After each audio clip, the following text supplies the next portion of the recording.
Hello, everyone, and welcome to the newly named Big Shiny Coin podcast. That's a name I've wanted for a bit, and Ezilii here was nice enough to give It's me so some new. constructive feedback. So, you know what? We're naming it that. That's the name now. So, welcome to the Big Shiny Coin podcast. If you're listening on iTunes or through the website and you're not subscribed to our YouTube channel or following our Twitch channel, you probably should because there's a lot of cool stuff coming to those channels. We are going to start streaming a lot of our content production stuff on Twitch. And of course, the content production stuff ends up on YouTube, including our 1 hour played series, which is it's pretty good. I think it's pretty good. So, with that in mind, our guest today, professional streamer, Twitch partner, the one, the only, Ezilii. How are you doing today? That's a big. That's tall. That's a tall order. I wouldn't say professional. In fact, I would say every time I start is a new day. It is my first day. I believe I'm at. I don't know. Let's check. That's Let a me good way let to me put type. it. I like that. First. It has been my first time on Twitch 450 times. Nice. Awesome. I have a counter that counts. Every time That's I say it's awesome. my first day on That's Twitch. that's probably a really good way to stay motivated. Just can't I gotta make that counter go up. Well, so the counter is it's kind of a gag in chat. Every time something goes wrong, it's my first day. Or when somebody compliments me, it's like, yeah, thanks, it's my first day. I love it. I think that's hilarious. I try to stay humble, right? Like That's good. That's always a good quality. So you stream full time now, correct? I do. So what did you do before you were streaming full time, and what made you stream full time? There's a couple things. So we'll start with the 13-year work history at Apple. Okay. So I managed their inventory, and then I switched over to facilitating education for customers, internal employees. I would be what you would call a creative if you were to actually look at what roles they have in an Apple retail store. Okay. So that's what I did for 13 years. For the better part of that 13 years, I taught people how to make the most of their technology, how to edit a video in Final Cut Pro, how to take a picture, how to edit stuff in iPhoto, how to organize your stuff, all kinds of crazy cool stuff.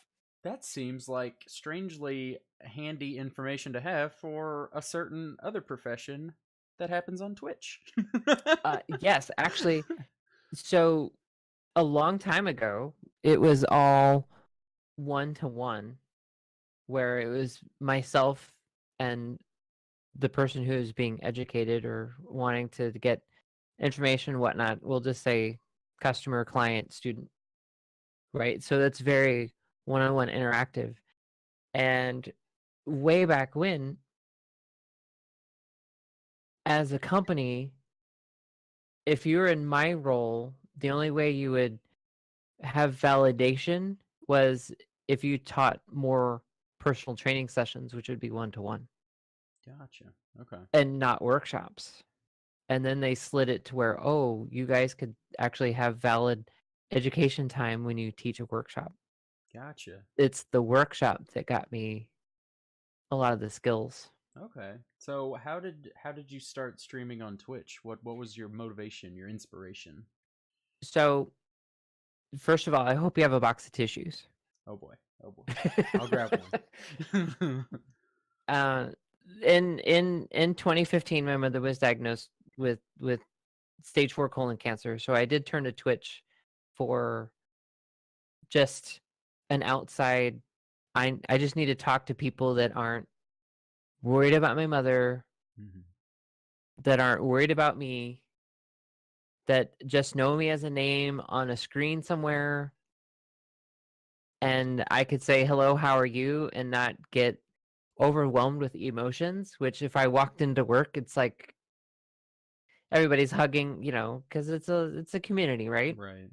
So it's a double-edged sword. But what actually drew me into Twitch was I started watching a lot of people play City Skylines, which actually happens to be kind of my jam.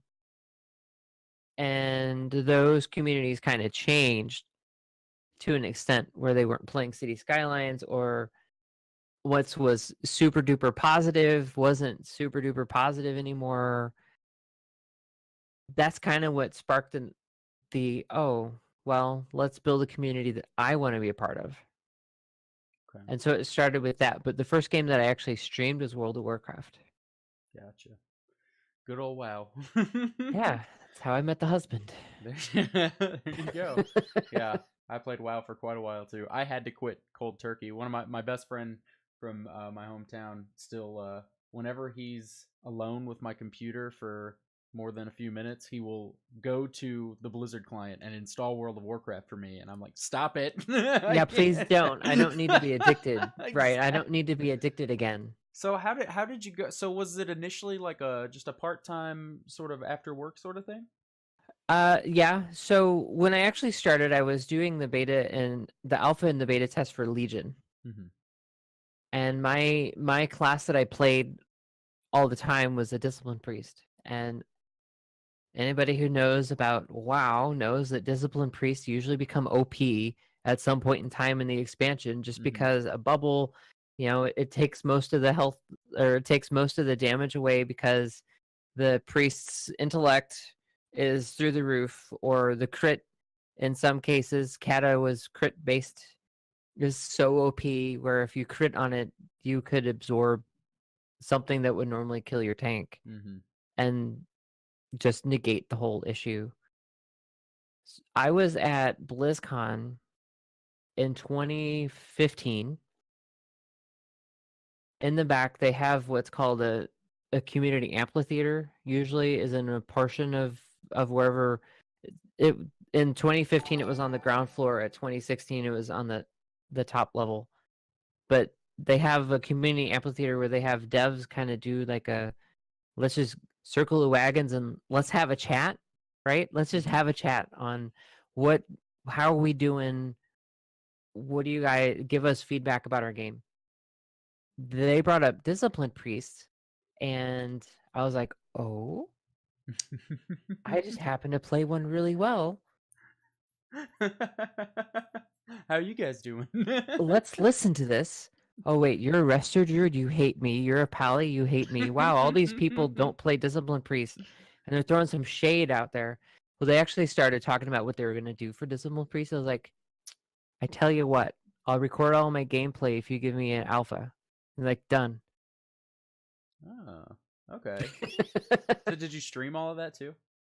Yeah, but the Vogs, all that stuff is gone because it's all fallen off by now. Right, right. But is So I that streamed it as a way to like capture it. mm-hmm. I could tell them, hey, I'm going to be live. Feel free to jump in. So Right. I was doing that on my days off, and it was not very consistent. But then I decided, well, I'm going to take this seriously and be consistent. So I used to stream at 9 p.m. Eastern, 7 days a week Mm-hmm. after work. Gotcha. That's kind of where I am right now. So And there it is. so The rest is just history, because I don't stream at 7, or I don't stream at 9 p.m. anymore. I stream at 9 a.m. right. So would you say that how at what period of time did it take for you to go from, just literally just starting to stream some of that stuff to being like, "Hey, I can do this as a full-time thing." Well, my my background, or at least my, like, what we ignore is that I have a husband in the other room right now Mhm. that definitely supplies all of the income for the most part. So it's not Gotcha. for the faint of heart, because I could tell you, Right. if I was on my own income, I'd probably still have to have like 3 different jobs. Gotcha. Gotcha. but but nonetheless, I'm able to make enough to pay the mortgage. Yeah. It's kind of It's funny cuz hard. my it's and then you see like my mom texted me the other day. She's like, "Oh, I'm watching a video of somebody doing an interview that makes a living playing video games." And I'm like, I mean, I know several people who actually do that. Like, it's it kind of blows her mind, but to me it's like, "Oh yeah, you totally can if you are dedicated and stick with it and, all Well, that." if you so there's a couple that it's there's a couple ways. Obviously, you've got bigger names that make Oh, right. $500,000 a month. Yeah. Not to mention league players or Overwatch players that Oh, yeah. they're top tier. They're making 6 figures easy. But for me, it's not necessarily money, but I also have to understand you need money to Right. do things, right? Hmm. So I raise the money that I need to, say, go to TwitchCon or go to PAX, any of that travel stuff. Or Chicago had a meetup. A bunch of us from St. Louis jumped in a car, went to Chicago, stayed in an Airbnb, we all Yeah. pitched in. All of that stuff, that is money that I raised through stream, and that's what we do. And then a little bit, sometimes I could feed the cat, sometimes I occasionally feed the husband every once in a while. I mean, But the it's business side, keep your receipts. yeah. Oh, yeah. Yeah. It's it, it's it's interesting to me because I've been watching a lot of stuff that has nothing to do with gaming content or making games or anything like that, but kind of more motivational side of stuff. And there's been a few people who have really made an impact. It's like it's a couple people were like, I know people who make $400,000 a year and they're miserable. I know people who make $20,000 a year and they love everything about everything. And it's like it's all about what you want. And like if you want to do something that makes you happy but isn't necessarily like if Right. happiness is your end goal, not money, which I think is more important. I think is very important. Getting a little philosophical here in in Well, life. no, I mean that's 100% true. One of the things that my father always said was, if it's not fun, it's not worth doing. Right, right. Right. You And got to like have fun. and that's where I am right now with the studio. Is I don't hate my job by any means. I hated my last job. My last job sucked. But my current job, I really enjoy it. Um, but it's not, it's definitely a job. It's not something it's not something I'm like, let's go to work today. But when I want to make a YouTube video, record a YouTube video, edit it, make some art for the channel, I actually enjoy that stuff. Or make some game art. We are Right. a game studio. Like I'm like, and we kind of started this. It started as a hobby for the other two guys in the studio, and they came to me, and it took me a little convincing. And they told me how one day they woke up, and that's how they got the name Somber Dawn Studios, is because they woke up and they're like, it dawned on me that I don't hate what I do, but it's not what I Right. want to do for the rest of my life. And I'm like, you know what, that resonates with me. I would love to give this a shot as well. So, Cheers. so I guess we're all living that content creator life right now. Well, so the biggest thing would be, yeah, I inadvertently fell into full time because Mhm. I was still with Apple when my mother got sick. I took family medical leave and I came back full time, which I was prior to my mother getting sick. But then a part-time role kind of opened up and I was like, I'm going to take that. I want that part-time. Because what kind of occurred to me was that you either work to live or you live to work. And I would rather just work to live and be happy and have a little bit of control of my schedule Mhm. than have, oh my goodness, why am I staying there until 7 o'clock at night and then I'm there at 7 in the morning, 2 hours, 3 hours before the store opens? Why am I doing this? This is like, how is anybody supposed to have a regular schedule? How is somebody supposed to raise a family when the schedule is doing this? But people Right. do it all the time. But like you said, they're probably miserable. Yeah. And it's weird. I think a lot of people get caught in this trap. They're not necessarily miserable, but they're not like it's not what they really really want to do. It's like it's something they do that they don't hate. But it's okay. But it's not a passion. They would prefer not to do it, you know. But it's not miserable. It's like, oh, it pays the bills. And I'm like, I respect that. I do that currently, but like, it's at a certain point I'm just like, I want to give this other passion a try and see if I can make that my main thing, you know. Do it. Start it part time. Yeah. Yeah. And we're over a year in and we're still alive, so we're still a Yeah. thing. So Yeah, I met you at Pixel Pop. yeah, and actually, you can like we talked and met. I can't say how just nice you and everyone else at Pixel Pop, the Twitch streamers were. Just very inviting, very welcoming. Because like I at that point didn't really know much about Twitch. Like obviously I was aware of it. Like I knew that people streamed. I knew kind of the basics, but like it's so interesting, like the ins and outs of content creation on Twitch, YouTube, anything like that. And I was talking to you guys, and I realized I'm like, because as a video game studio, you think, okay, we're gonna make games, at least when you first start out. All right, we're gonna make a game, Right, we're you gonna have put to it have like somewhere, some IP or something. right, and we're gonna sell it. And I'm like, well, if we can't really, and one of our head developer had kind of toyed around with like, oh, I might stream some development here and there. It's not huge on Twitch, but it does have an audience. And then like more recently, like, and I had talked to you about it a little bit, and more recently I thought, wait a minute, I do a lot of content creation now for the studio, for our YouTube channel and stuff. Why don't I stream that? Like you don't just have to stream games. There's a whole creative out there that people don't Yep. realize yet, and I think that's just getting started. Kind of. It's fairly. I mean, in Twitch, in the Twitch realm, creative as a directory or a genre, if you will, is still relatively new. Mm-hmm. It started.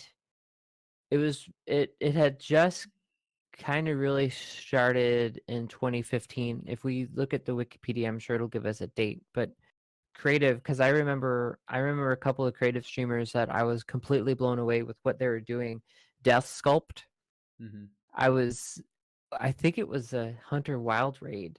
I was chilling with Hunter and we raided Death Sculpt, and Death Sculpt is a sculptor and he makes crazy wicked cool sculptures in his studio Mm-hmm. on stream. Oh yeah, there's a lot of that, And and I then like I always see some of the cosplay channels, and I'm just oh like yeah. blown away. I'm like, what? Like they're making something, and they're like, oh, they're super chill or whatever. But then you look in the background of their studio, and you're like, they made all that. Like, that's Right, and you see like ridiculous. all of the old, like all Yeah, of their past or what they're currently working on. Maybe there's like a weapon or two back there, or yeah. there's like a belt hanging. It's like, Which makes the dude, stream even more interesting because show me that. you want to watch the thing in their hands become the thing in the background. Right. Like it's just so cool. So, and it's the main thing is like I think doing it, just hitting the start button, and I think you said that at Pixel Pop a few times, like Yes. hitting the button, and I've heard that from other streamers too, is the most important part. Because I know that I've throughout just trying to stream here and there, both as a studio and just on my own channel here and there, like have I made mistakes? Yeah, but did I realize they were mistakes and fix them, and now it's better for it? Absolutely. Yeah, I think we all make mistakes. Yeah. I don't know any broadcaster that hasn't had a completely 100% flawless Right. go at it.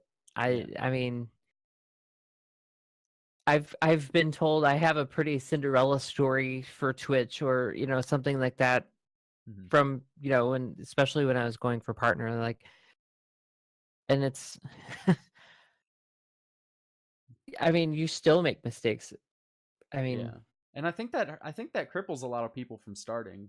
I think that keeps a lot of people from just fear. exactly. They're like, "Oh, I don't want to screw something up on stream." Like, I don't or even something more basic like, "Oh, I don't want to stream and then be bad at the game." And I'm like, it doesn't really matter actually. I am terrible at every game I play. Oh, me too. You This is not. I'm not. Well, okay. The exception of WoW. I mean, the whole reason for that was to show them how a disciplined priest can play. right. But no, True I'm story. not. We recorded an episode of 1 Hour Played on Cuphead, and we played it for a whole hour and didn't beat the first run and gun level. Like we couldn't beat the first level, and then we were like, "Oh my god, I hate this game. I love this game. I hate this game." But even though we couldn't, but since we had been recording it and like in that groove of recording 1 Hour Played, editing 1 Hour Played, putting it up, I didn't even really think about, oh, should I not put this up because I was really bad at the game? I'm like, no, I'm going to edit it to where I get a bunch of laughs and just curse Right. a whole lot. It's got to be entertaining, Exactly. right? So, So Twitch is not only a way to share thoughts and ideas about maybe how to go about playing a game or some theory crafting within a game. mhm, Like, why do you make this choice? Why in City Skylines would you use this type of intersection? Why would you make this spell choice as far as the Discipline Priest or as a Warlock? Why would you go this route in Cuphead for this run and gun? You know, there's all kinds of reasons to play and to stream, but at the end of the day, it's also about entertainment. mhm, I would find that funny. I was due to be on a podcast with Planet Coaster, a podcast that's done on Twitch with Planet Coaster, Schematics podcast. And I think I know Cuphead was fairly new, mhm. which is what, fall, Something like, yeah, I think it was fall right? 2017. And I know that if I start playing a creative game that I normally play, I'm not going to be able to put it down. Mhm. I have to oftentimes be told I need to stop. Go eat lunch. My moderators have commands, go eat lunch. They'll ping me in Discord 30 or 40 times, you need to eat lunch. And it's like, just 5 minutes, 5 more minutes, 5 more Oh yeah, minutes. I know And it that. doesn't happen. So I played Cuphead because I knew that at one point in time, I'll probably just not necessarily give up, but I could say, okay, I have to put this down. It's not, let me finish this building. And a building can take me, I'm currently in the middle of a parking garage in Planet Coaster that's behind you. Mhm. I've been working on it almost all day, back and forth. I And did the dishes, did the laundry. I took today off because I streamed on Saturday for the right. charity. And I can Uh, vouch that you were doing that right before we started recording. You're like, "Don't worry about me. I'm just making a parking garage." Yeah, I'm just making a parking garage and Planet Coaster of all things to make a parking garage. But it's actually going to be the park entrance. You walk out of a parking garage and you see the park. Yeah. So, I mean, it should It's be fun. I hope I could pull it off. But it's it seems to me like I think that going Pixel Pop really made me see a lot of stuff, and I think that game developers and streamers or content creators in general, I think they have a lot more in common than they realize, because I know that a lot of people on the game dev side are almost scared, of reaching out to Twitch streamers or YouTube uh, content creators. I remember talking to you guys afterwards going, wow, they're really scared besides Chad. That's just because I can talk to anyone, though. Hence the podcast. Hence the big shiny coin in the middle of the screen. Right. But I get it. I get it. I am actually an introvert. I am INTJ. Gotcha. See, I. And you could see it. If you put me at a party like yesterday, I went to a party. My husband's boss invited us over to his house Mhm, for an Easter party. mhm. I'm like, do I really want to go? Do I want to go to this? Like, I know him. I know his boss, right? Yeah, yeah, Like, but I'm not gonna know the 50 people that are there right.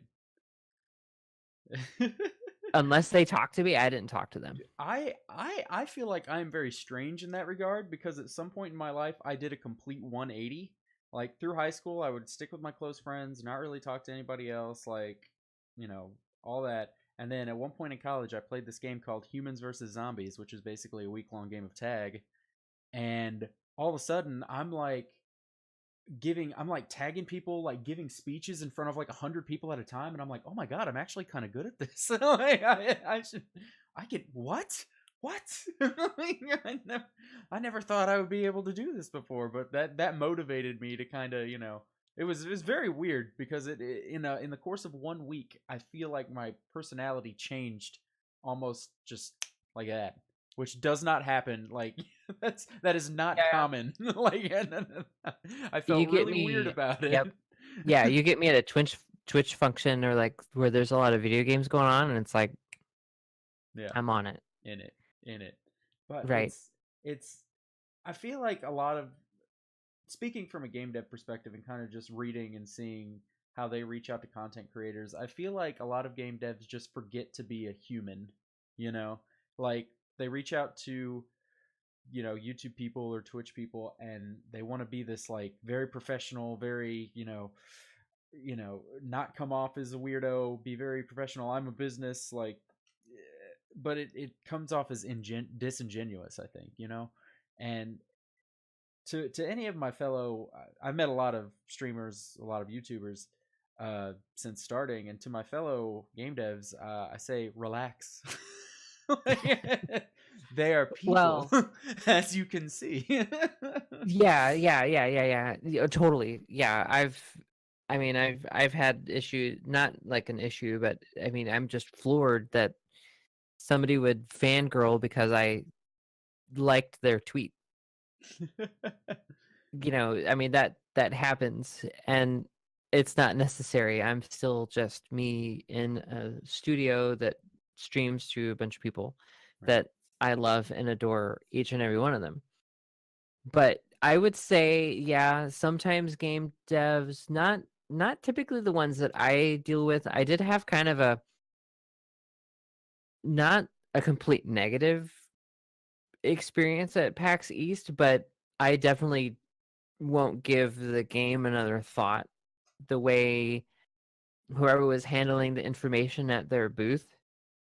Mm-hmm. And it's a really popular game, and I get it. They could be more picky and choosy, and I Mm-hmm. wasn't partnered back then, but they could at least tell me about the game and not like, oh, you just want free stuff. No, actually, I don't. I want Really? to know why I want to Oh pay wow, for your game. that sucks. Because like usually when I'm like just but me being a game dev in my booth, I'm like, I want to give you free stuff. Oh my god, you want my free stuff? Like Right, and I'm on the I'm complete not opposite there. I end of that wanted to spectrum. know.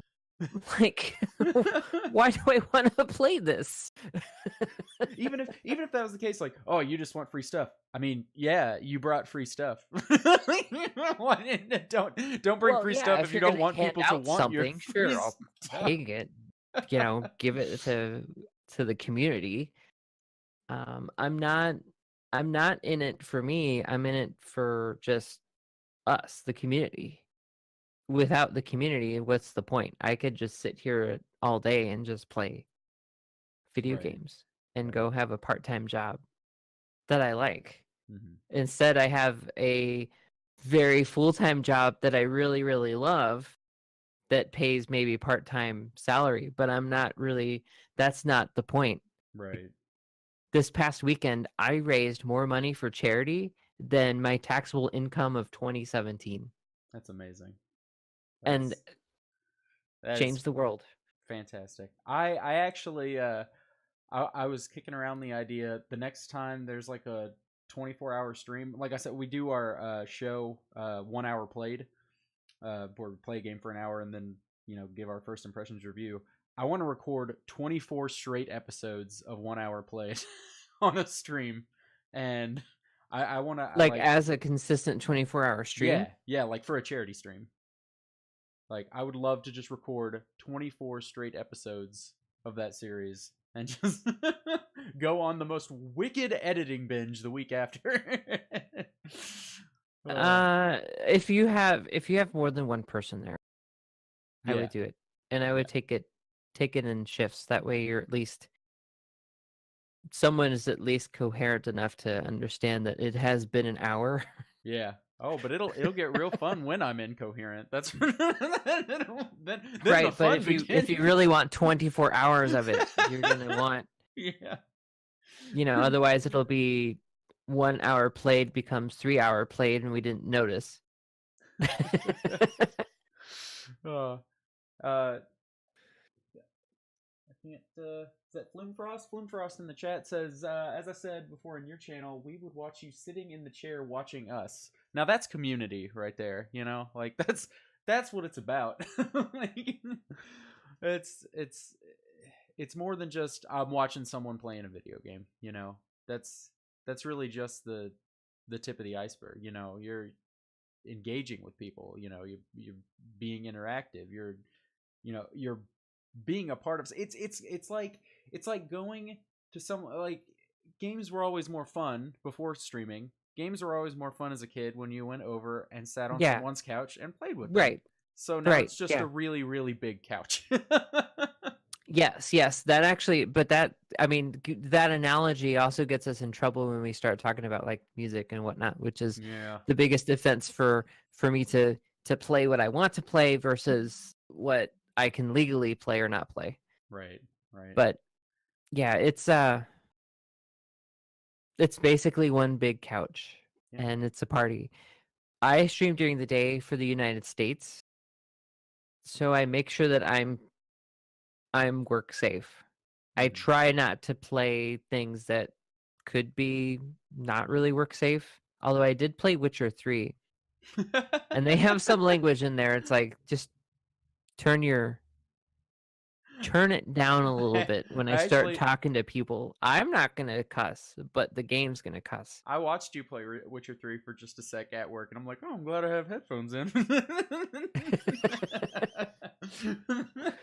Well, thank you for tuning into Witcher 3. Oh yeah, It's not my forte. it was fun. I definitely need practice. I remember you were riding a horse.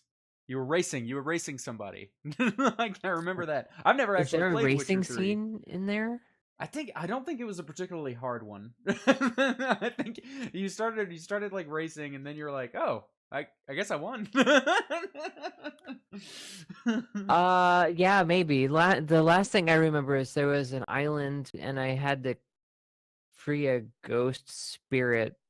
Is like the last main plot point that I remember. It's been about a month since I played it. So when I Gotcha. pick it up again, it's going to be, what were we doing again? What was Maybe I might as well thinking just here? start over.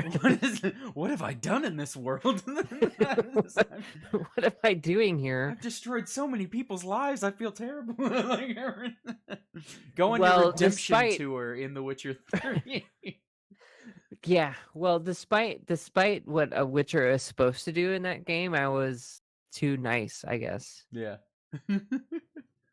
So I want to ask you something kind of specific that just came to mind. I saw, recently, Ninja, huge Twitch streamer, got played with Drake, and they had like some ridiculous world record of like just an absurd amount of concurrent viewers.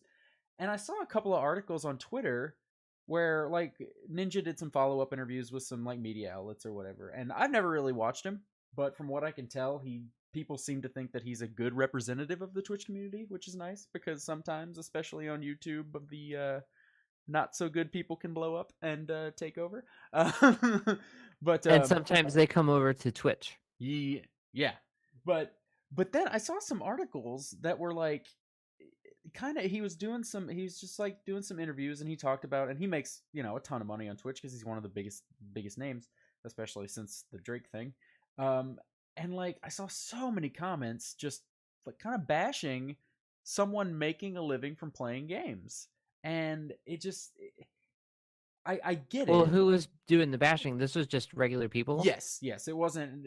Yeah, it wasn't like writers or like prominent anybody. It was just people in the comments were just being kind of terrible. And like obviously there were some supportive comments too. It wasn't all just screw this guy, blah blah blah. It's the world's gone to hell when people can play video games for a living. Like, what's your Is take that on what I do?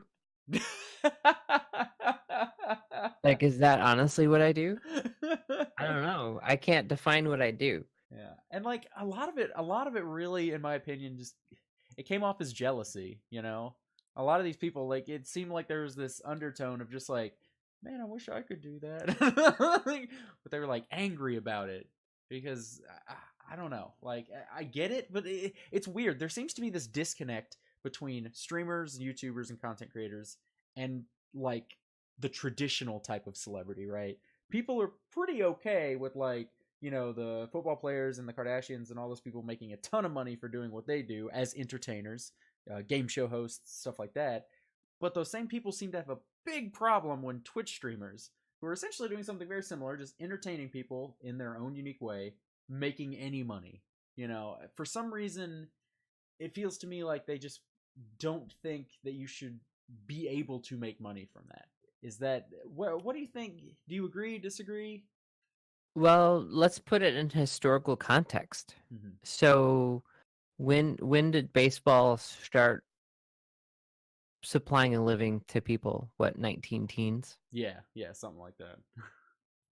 Like they, you know, when were buses really a thing that could get them from Boston to New York? Probably what, the 20s? Right. Or well, they would take a train usually, but I I I wouldn't necessarily say jealous. Like it's coming from jealousy, it's coming from ignorance. Okay. Like they don't understand how it's possible. Oh, you could, so I'm going to make a great assumption that the majority of the game experience that individuals that would say, well, it's not a real job, or tell me to go back in the kitchen, or tell me to go get a real job. What do you mean? I have a job. This. Yeah. They don't understand, and they don't, their experience is fairly limited, and maybe they just played Super Mario when they were a kid. Right. I guess they don't understand how it can be that someone could be part of a dedicated fan base just for video games. Well, why would you pay somebody to act in a film? Right. Are they good at what they do? Yeah. And you like a particular actor, or let's go back to baseball, right? Why would you go to a stadium to watch the game?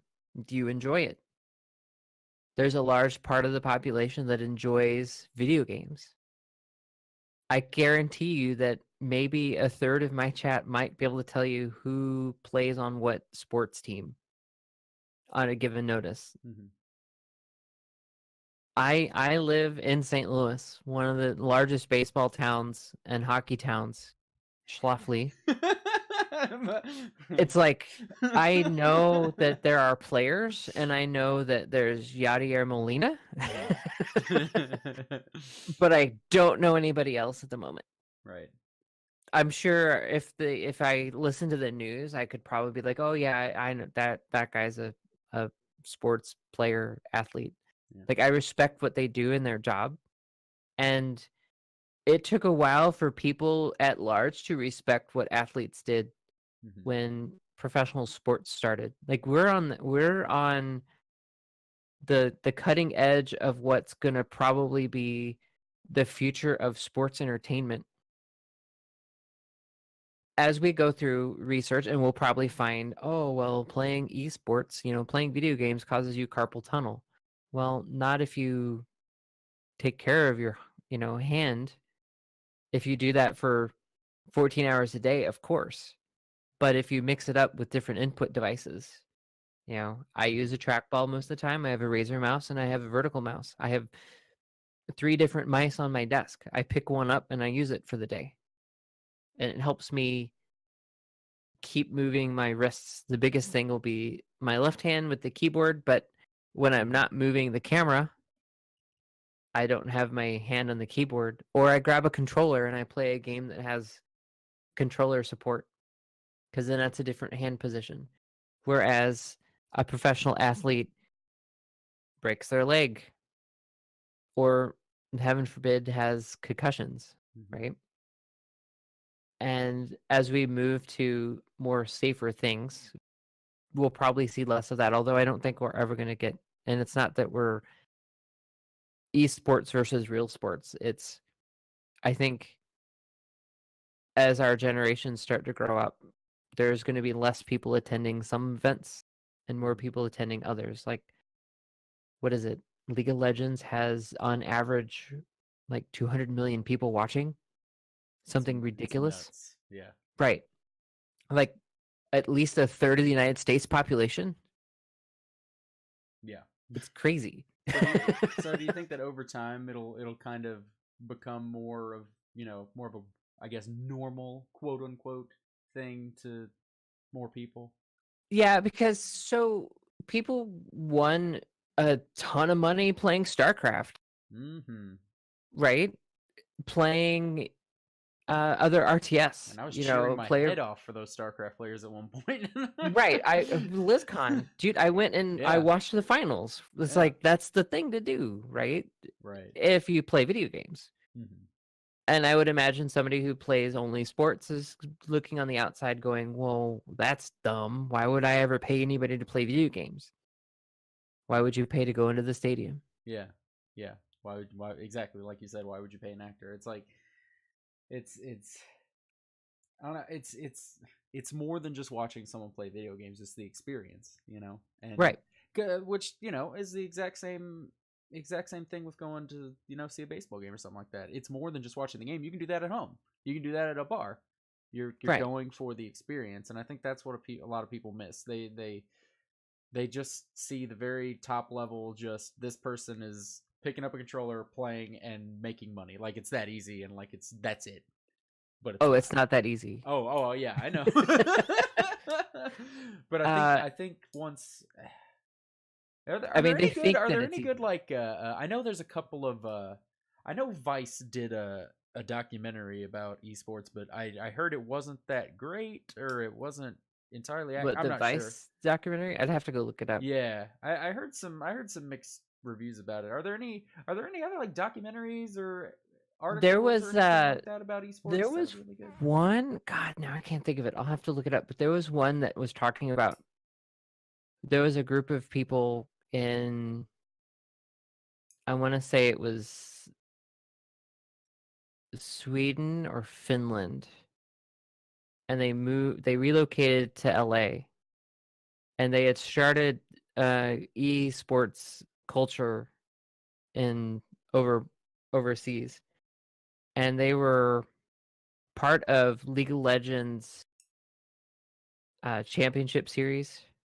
Okay. I'd have to look it up, but they they instigated it over there back when StarCraft was a thing, and they wanted to bring their brand of esports to here, and they got on the League of Legends bandwagon, and it was a pretty informative documentary, but it's also shows the pitfalls. Mm-hmm. There's also one, I believe, on TSM itself, specifically the League of Legends team, not Mm-hmm. the overall organization, that was on Netflix too. But I haven't seen many huge documentaries yet that really kind of dive into being a content creator in 2018 is. Right. It's But there's a couple. I mean, there's a couple like little series you can find on YouTube. it's almost like two different worlds to me, because on one side of the fence, people can't understand how you can like just play video games and make money doing that.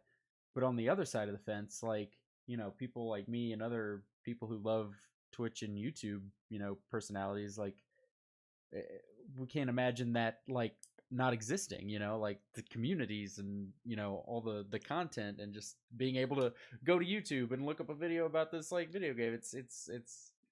It would be weird to going back to not having that, having been a part of that, Oh, technology absolutely. for so long. So it's weird. One side of the aisle is almost like baffled this technology exists. The other is so used to it that it would be very, very weird if we didn't have it, Well, I think you hit the nail on the head. You said two words: personality and community. Right. So, I know I understand and I respect the grind. I Mhm. respect the desire. I got laid off last summer from the startup that I went to after Apple, where I could make my own schedule. Mhm. There just wasn't enough work. So that's how I kind of fell into full time. It's like, well, I got laid off the week I was on the front page of Twitch. I was laid off before I was scheduled to be on before the scheduled front page time was supposed to occur. And so I took it as a sign that the universe is trying to tell me something. Mm-hmm. I should just listen. Gotcha. Like, this is what you you go. should be doing. Yeah. And that timing is pretty pretty like right, but so I took that startup so that I could stream in the morning, see Right. clients in the afternoon, and then stream in the evening. So I could control my schedule. So I could have the games I typically play are more prominent in Europe than they are in the States. The States tend to like some more PvP-esque type things. Mm-hmm. I play a lot of builder, sim management, strategy, and those seem to have a bigger audience overseas. Right. So I shifted my one stream a week that was actually scheduled, besides, well, if I work late, I'm going to be late to stream, was Wednesday mornings, that on a channel that wasn't even mine. It was on Girl Streamer's channel, and I did it at 9 o'clock in the morning because I knew Europe, there's a big audience for City Skylines in Europe. And that's how I grew. I grew from another channel onto my channel, because if I was online, they would, oh, she's playing City Skylines, so they would just pop in, and I would stream long enough to where I would catch Europe waking up. Gotcha. Before they go into work. Interesting. Nice little a nice little so there. I would stream in the morning, so they would see me on another channel, and then they would follow me on another channel, on my channel, and then I would stream late enough, and that actually started to cause problems because I was streaming till 4 a.m, having to wake up at 6 o'clock. Long story short, don't do it. It's not good for your health. But I understand the grind. I understand the desire to do this as a job, but it's not for everybody, and it's not for faint of heart. And so as far as like the naysayers, like, well, Ninja gets paid to play video games, that's a dumb job. Mm-hmm. Well, Ninja might have a personality, at least more than the personality of a brick. Yeah. I mean, I'm humble. I understand that I have a personality that it might jive with some people, and I understand that my personality might not jive with some people. My degree's in fine art. I am bizarre. Like, I make art. Mm-hmm. That's what I do on Twitch. That's Planet Coaster, City Skylines. I can make art. In video games, that's what I'm doing. If you want to talk to me, great. I'll talk back. Like, Right. I focus on interaction, and not everybody has the capability to read chat, simultaneously keep doing what they're doing, and then do it at a high enough performance that they don't spend all day on the same spot. Right. That's me on a bad day. Oh, look, we built a tree. We had fun while doing it, though. Oh, we had a blast, but I only could build a tree. All right, I think we're going to wrap up this episode. Again, if you're listening on iTunes and you are not following our YouTube and Twitch channels, there's going to be a lot of stuff coming there in the near future.